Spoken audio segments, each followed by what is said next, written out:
మీ ఎలాంటి వ్యాపార ప్రకటనలకైనా వెంటనే మా ఛానల్ సంప్రదించండి. నమస్తే.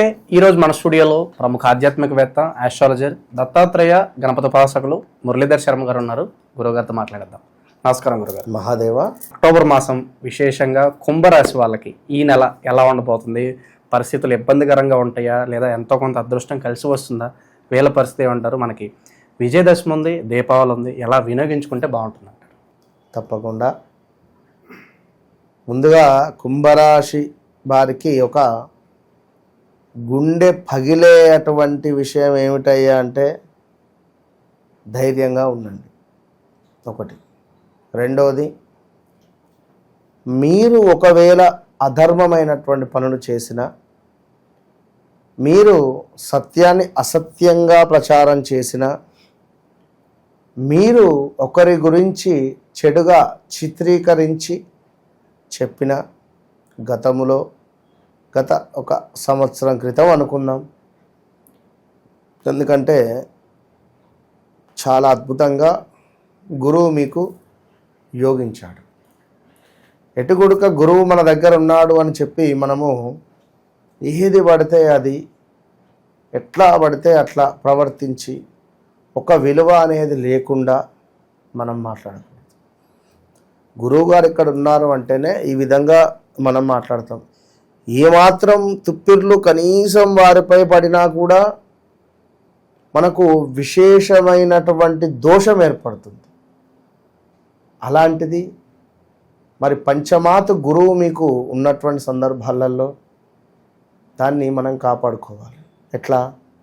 నియమ నిష్టలతో, అనుష్ఠానంతో, మన ప్రవర్తనతో, మనం చదివేటువంటి పుస్తకాలు, మన అనుష్ఠానము, దేవతార్చనలు, అభిషేకాలు, వారికి సమర్పించేటువంటి పుష్పాలు, లైక్ ఏదైనా కావచ్చు. మనం ఎంతైతే చేసుకుంటామో అంతకు రెట్టింపు ఫలితాన్ని గురువు మారేటువంటి సందర్భాలలో మనకిస్తాడు. ఇవేవీ చేసుకోకుండా నేనే గొప్ప, నాకు నేనే గొప్ప అని గల్లె ఎగరేస్తే ఇప్పుడు ఈ అక్టోబర్ నుండి ఏదైతే మంచి జరిగేటువంటి వారికి ఇది పునాది.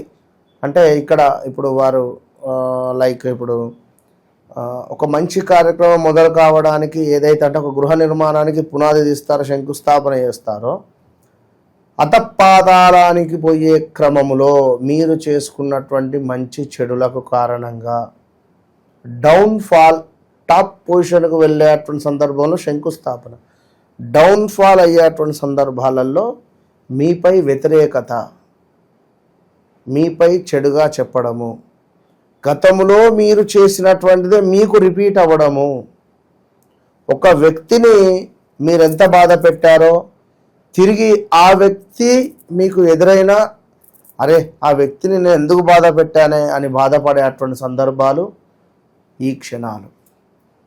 అంటే నారు పోసినోడే నీరు పోస్తాడన్నట్టు మీరు ఎవరికైతే నమ్మక ద్రోహం చేశారో, అంటే అందరికీ కాదు చెప్తున్నా, ఎస్పెషల్లీ కుంభరాశి అంటేనే మనకు ఇక్కడ ముఖ్యంగా ధనిష్ట 2 పాదాలు, శతభిషము, పూర్వభద్ర మనకు 3 పాదాలు. ఇందులో ది అక్షరము, ది అక్షరము విడిచిపెట్టి అదే ది అక్షరము, అక్షరము, సే అక్షరము, సి సా గో అక్షరాలు, ఇంకా గే అక్షరము కూడా గూగే, మొత్తం మీద గా పేరుతో కూడా సా సి సు పేరుతో ఉండేటువంటి వారికి ఇక బిస్తరు చదువుకునేటువంటి టైం. అది వ్యాపారమా, లేదా ఒక జాబా, లేదా ఒక ఏదైనా కానీ ఇప్పుడు ఉండేటువంటి ప్రదేశ మార్పు, స్థాన చలనము, ఇందులో ఉద్యోగ మార్పిడి, అనూహ్య ఆపదలు, విపరీతమైనటువంటి గొడవలు, యుద్ధానికి నేను సిద్ధము అనే విధంగా మాటలు. తప్పు చేసిన వాడే కదా చిరాకు పడేవాడు, ధర్మంగా ఉండేవాడు ఎందుకు? అదేవిధంగా అగ్ని బాధ, యాక్సిడెంట్స్ జరగడము, ప్రమాదాలు జాగ్రత్త, బంధుమిత్రులలో మనస్పర్ధలు రావడము, మంచిగా ఉన్నటువంటి కండ్లల్లో మనమే వేలు పెట్టుకున్నటువంటి సందర్భాలు, ఈ వేలుతో మన కంట్లో పొడుచుకుంటే మనకే నొప్పి కదా. కనుక ఇలాంటి సందర్భాలు చేసి ఉన్నారా, ఈ అక్టోబర్ నుండి ఇబ్బందులు ఎదురవుతాయి. వివాహ ప్రయత్నాలు దగ్గర దాకా వచ్చాయా, మిస్ అయిపోతూ ఉంటుంది. ఏదున్నా మీరు ఈ నెల 2 నెలల లోపే చేసుకోండి. అదేవిధంగా అమ్మవారి నవరాత్రులు వస్తూ ఉన్నవి. చివరి అవకాశం మీకు. అమ్మవారి నవరాత్రులలో మీరు ఎక్కడైనా మంచిదే 9 రోజులు అమ్మవారి యొక్క హోమంలో కానీ 9 రోజులు ఎవరైతే ఇట్టి హోమాలలో పాల్గొంటారో, ఇట్టి హోమాలలో మీ గోత్రనామాలు చెప్పించుకుంటారో మీకు విశేషమైనటువంటి గురుబలము, లక్ష్మీదేవి అనుగ్రహం లభిస్తుంది. ఇంతకు మించిన యాంటీబయాటిక్ మరొకటి లేదు. కనుక మన పీఠంలో, దుర్గాదేవి పీఠంలో, దత్తాత్రేయ స్వామి పీఠంలో చక్కగా కూడా అమ్మవారి యొక్క నవచండీ పారాయణ యుక్త హోమాలు, అదేవిధంగా మృత్యుంజయ హోమాలు, దీంతో పాటుగా లక్ష్మీ గణపతి, అదేవిధంగా శుక్రహోరాలలో లక్ష్మీదేవి, శుక్రునివి లక్ష్మీదేవికి సంబంధించిన మూలమంత్ర హోమాలు చేసి బంగారం తాకట్టులో ఉన్న ఉద్యోగ సంబంధిత కానీ, ధనసపరమైనటువంటివి కానీ, ఫ్యామిలీ డిస్టర్బెన్సెస్ కానీ, వీటి నుండి శుక్రుడు అనేటువంటి గ్రహము మిమ్మల్ని చాలా సంతృప్తిని చేస్తాడు. కనుక శుక్రహోరాలు ఎప్పుడైతే ఉంటాయో ప్రతిరోజు శుక్రహోరాలలో అది మనకు హోమం చేసే 1 అవర్ ఉంటుంది. ఈ 1 అవర్ తప్పకుండా కూడా శుక్రహోరాలలో మనము ఉదయము సాయంత్రం ఉంటుంది. ఉదయం కానీ సాయంత్రం కానీ ఎట్లా వీలైతే అట్లా పారాయణం కానీ హోమం కానీ చేసేటువంటి పరిస్థితి ఉంటుంది. కనుక ఈ 9 రోజులు 9 హోమాలు ఇందులో పాల్గొనేవారు తప్పకుండా కింద కనబడేటువంటి నెంబర్కు మీరు కన్సల్ట్ కాగలరు. అదేవిధంగా ఇంకను దీపావళి, మరి ఈ దీపావళి రోజునాడు తప్పకుండా మీరు ఈ యొక్క కుంభరాశి వారు పసుపు రంగులో ఉండేటువంటి అద్భుతమైనటువంటి పట్టు ధోతి, అదేవిధంగా చక్కటి పసుపు రంగులో ఉండేటువంటి అరటి పండ్లు, పసుపు రంగులో ఉండేటువంటి ఒక చక్కటి టవల్, వీటితో పాటుగా ఒక మంచి స్వీటు, వీటిని దానంగా ఇవ్వండి ఒక గురువులకు దీపావళి పండుగ రోజు. దీంతో పాటుగా అమ్మవారికి పసుపుతో అర్చన చేయండి. పసుపుతో అర్చన చక్కగా కూడా పసుపును తీసుకోండి, ఇది కుంకుమలాగా అనుకోండి, పసుపుతో అర్చన చేయండి. విశేషమైనటువంటి ఫలితాలు ఉంటవి. అదేవిధంగా ఈ చేసినటువంటి అర్చన, పసుపుతో చేసినటువంటి అర్చన ఏదైతే ఉన్నదో ఈ పసుపును తీసుకొని అమ్మవారి 1000 నామాలు చెప్పుకోండి సహస్రనామాలతో. ఎందుకంటే మన వద్ద రోజు సహస్రనామంతో పసుపు అర్చన అవుతుంది ఈ 9 రోజులు. వీరికి ఈ పసుపు కుంకుమార్చన, కుంకుమ, అదేవిధంగా ఈ హోమాల యొక్క భస్మ ఇవన్నీ పంపిద్దాం వీరి అడ్రస్లకు. ఇక ఇది పరిస్థితి కుంభరాశి వారికి. మరి ఇంకనూ కొంతమేర చూసుకున్నట్టయితే మనకు ఈ యొక్క కుంభరాశి వారికి ముఖ్యంగా ఉద్యోగ అవకాశాల కోసం దరఖాస్తులు పెడుతూనే ఉంటారు. ఇక అది ఓకే కావు సరిగ్గా. క్రీడారంగంలోని వారికి అనుకూలంగా ఉంది, ఇది మాత్రం సత్యము. క్రీడారంగంలో ఎవరైతే ఉన్నారో వీరికి అద్భుతంగా ఉంటుంది. ఇక అదేవిధంగా దీర్ఘకాలిక సమస్యల నుండి కొంత బయటపడడానికి చేసేటువంటి ప్రయత్నాలు కలిసి రావు అని చెప్తున్నాను. కొన్ని సందర్భాలలో నిజాలు మాట్లాడుకోలేని పరిస్థితులు నెలకొంటాయి. సో అబద్ధాలు చెప్పడం ద్వారా ఇబ్బందులు ఎదుర్కొంటాయి. అదేవిధంగా ఇంకనూ కూడా కొన్ని ఇంటర్వ్యూలకు మీరు వెళితే కొంత చేదు అనుభవాలు కానీ కొంత ఇబ్బందికరమైనటువంటి సందర్భాలు ఏర్పడతాయి. శారీరకంగా కూడా బలహీనత అనేటువంటిది మారుతుంది. శరీరం సహకరించకపోవడం కానీ ఆరోగ్య సమస్యలు రావడం కానీ ఉన్నది. సో అదేవిధంగా భార్యాభర్తలలో కానీ బంధువర్గంతో కానీ, అన్నదమ్ములతో కానీ, అక్క చెల్లెలతో కానీ భేదాభిప్రాయాలు చోటు చేసుకునేటువంటి పరిస్థితి ఉంది.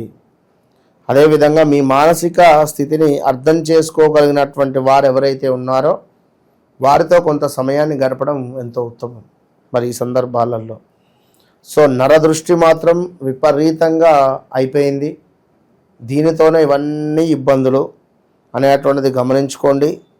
పసుపుతో చేసినటువంటి గౌరీదేవి అమ్మవారి యొక్క అష్టోత్తరాలు, అదే నేను చెప్పింది ఇందాక, పసుపుతో చక్కగా గౌరమ్మని చేసి అష్టోత్తరాలు చదువుకుంటూ పసుపు అర్చన చేసుకోండి. మగవారైతే మీ భార్యను చేసి పెట్టమనండి, పక్కన మీరు కూర్చొని చక్కగా కూడా ఈ యొక్క పసుపుతో అర్చనాది కార్యక్రమాలు చేసుకోవాలి. సో ఓవరాల్గా ఈ విధమైనటువంటి పరిస్థితులు, చెడు కాలము గడ్డు కాలము అనేటువంటిది మనకు ప్రారంభం కాబోతూ ఉన్నది. చాలా జాగ్రత్త, ఒక 1 ఇయర్ పాటు. ఇక ఇది మనకు మొదలు. ఇప్పుడు ఇక్కడ కొంచెం మనము ఒక 41 నుంచి ఒక 3 నెలలు ఓర్చుకొని నిలబడినట్టయితే విజయం మీదే. కనుక ఇదంతా కుంభరాశి వారికి మనం చెప్పినటువంటి అక్షరాలు ఉన్నటువంటి వారికి. ఇక సినీ రంగంలో ఉండేటువంటి వారికి గతంలో చూసుకుంటే మనకు ఈ యొక్క మనకు అదేంది బెట్టింగ్ యాప్స్ కావచ్చును, లేదా కొంత మనకు అదేంది డ్రగ్స్ విషయంలో కానీ కలతర పెట్టినటువంటి సందర్భాలలో మరలా ఈ సంవత్సరము ఈ అక్టోబర్ నుండి కానీ, ఇక ఈ అక్టోబర్ నుండి 26 అక్టోబర్ లోపు వీరికి తప్పకుండా అది రీఓపెన్ కానీ, మళ్ళీ దానికి సంబంధించినటువంటి ఇబ్బందులు ఎదుర్కోవడం కానీ, లేదా ఆ కేసుకు సంబంధించింది ఏదైనా వెళ్ళడం కానీ, మొత్తం మీద సినీ ఇండస్ట్రీకి సంబంధించి ఏదో ఒక అదేంటి అంటే ఒక మచ్చ అనేటువంటిది ఏర్పడబోతూ ఉన్నది. సినీ ఇండస్ట్రీలో ఒక మచ్చ అనేటువంటిది ఏర్పడబోతూ ఉన్నది. సినీ ఇండస్ట్రీకి సంబంధించి కొంతమేర బ్యాడ్ టైం అని చెప్పవచ్చును, అంతే. సో ఇంకను విశేషంగా ఏమిటి అంటే ఇదంతా మనం చెప్పింది గోచారం. జన్మజాతకరీత్యా ఎవరెవరి జాతకం వారికి ఉంటుంది. సో వారి జాతకరీత్యా ఏమైనా హంసయోగాలు కానీ, ఆది బుధాదిత్య యోగాలు కానీ, చంద్రమంగళ యోగాలు కానీ కొన్ని ఏర్పడితే వారికి విపరీతమైనటువంటి కలిసి వస్తుంది. ఏది ఉన్నా కూడా అద్భుతంగా ఉంటుంది. కనుక మరి ఎవరి జాతకరీత్యా కానీ, ఎవరెవరి జన్మజాతకరీత్యా కానీ వారి డేట్ ఆఫ్ బర్త్ పుట్టిన సమయం ప్రకారంగా చూసుకొని ముందుకు వెళ్ళాలి. ఒకవేళ లేదు అని అనుకునేటువంటి సందర్భాలలో మీ పిల్లల్ని తీసుకోండి. లేదు అని అనుకునేటువంటి సందర్భాలలో మీ ఇంట్లో ఎవరిదైనా ఒకరికి తీసుకోండి. లేకున్నా నేను అంజనం వేసైనా ప్రశ్నాశాస్త్రం ద్వారా అయినా 100కు 100% కూడా ఓపెన్ ఛాలెంజ్ చెప్తా. వారికి పరిస్థితి ఏమిటి అనేది, ఎవరైతే మంచి చక్కటి రిలేషన్లో ఉన్నారో డిస్టర్బెన్స్ వచ్చే ఛాన్సెస్ ఉన్నాయి. బీ కేర్ఫుల్, జాగ్రత్త. ఓవరాల్గా కుంభరాశి వాళ్ళ పరిస్థితి అక్టోబర్ మాసం ఏ విధంగా ఉండబోతుంది, ఎలాంటి జాగ్రత్తలు తీసుకోవాలి, చాలా బాగా వివరించారు. ధన్యవాదాలు. మహాదేవ్.